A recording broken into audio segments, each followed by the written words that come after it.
King still leading. Hey everybody, it's Ryan McCavish from IGN. We're here at 343 Industries, chatting with Kynan Pearson, the lead multiplayer level designer on Halo 4. He's been kind enough to give us a tour of every single Halo 4 multiplayer map, all 10 of them. And Kynan, which one are we going to take a look at now? Right now we're taking a look at Longbow.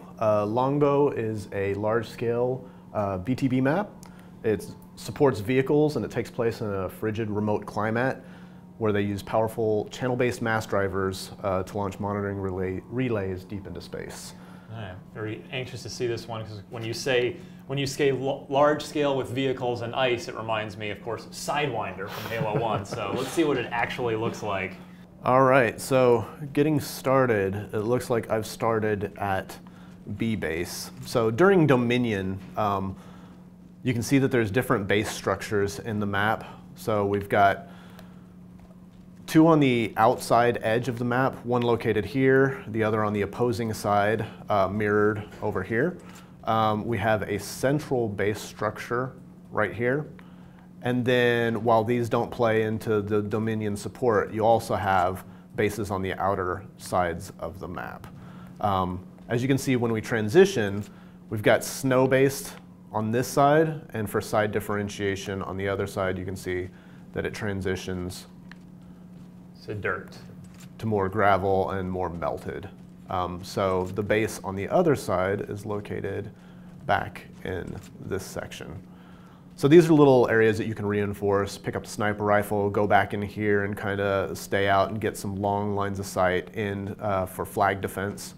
One of the flag points is here, the other is on the opposing side in the mirrored fashion. But again, so we have vehicles in here, we have Banshee, we have the Warthogs and Ghosts, and during some types you'll also have access to the Wraith. But you can see the vehicle routes are, you've got tire tracks embedded, so you've got a clear understanding of where you're headed, what you can do. There's lifts that you can see that lead you up into this central base structure up here. Oh yeah, quick way up. As well as the ramps for on-foot routes so that you have some easy access there. Plus from each of the outcropping extensions, like these, there's a land bridge that takes you right up into the base here. So astute viewers who've been following our Halo 4 coverage may have seen our big multiplayer blowout back in September. And if they watched that, they saw this map being played with the Dominion, one of the new game modes. Can you kind of talk us through how Dominion works and as it pertains specifically to this map, to Longbow? Yeah, so on Longbow, when you're playing Dominion, there's three bases that are active, A, B, and C. And as you take a base, there's a terminal on the inside of the base that you would move to. And right here, the terminal would be located here. You hold X, and that starts the process for taking the base. Once the timer has gone down, the base will be in your team's control. And as the base is in your team's control, there's a timer that counts down to the base reinforcements and for resupply. And what happens is over time, as you hold the base will level up and it'll activate shield barriers in the doorways or activate turrets on the outside, on the upper deck that you can actually, you can restore once they've gone down. But once the turrets are active, then they'll be automated defenses allowing you to hold the base against people that are coming in to try and take it. In addition, for the base leveling up, you'll have things like vehicle spawns that activate. So here's where the Banshee would show up. Ah, okay. And then on the outside, you'd get access to Ghosts.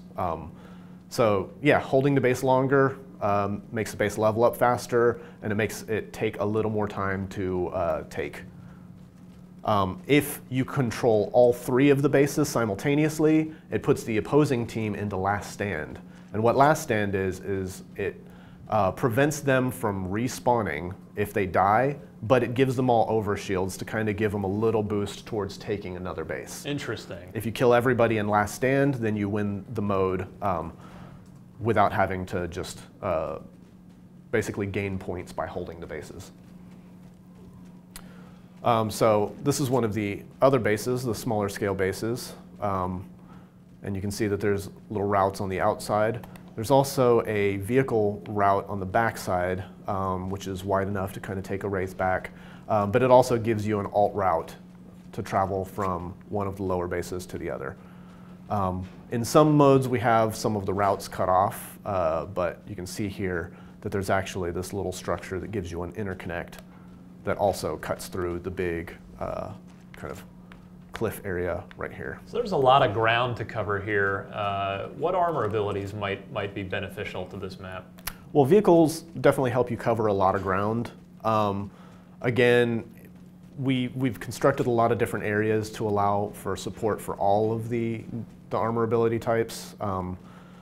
But camo comes in handy just because of the size of the map and some of the opportunities you have for kind of hiding out in some of the back areas if you're a sniper and you want to look for getting the drop on people.